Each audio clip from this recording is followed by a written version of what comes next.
guys, this is the contact paper that I've decided to go with. This is just absolutely gorgeous. So I would be replacing all of the electrical outlet covers for a cleaner look. I love this already.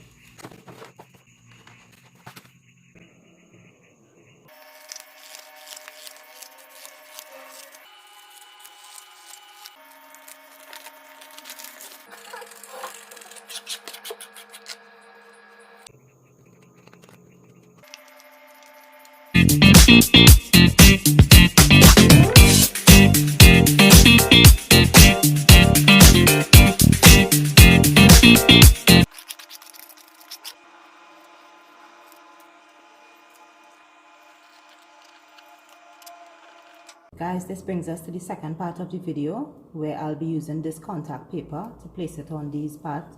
These parts just look a little plain and I just want to pretty it up a little bit. And I have this far end to do also.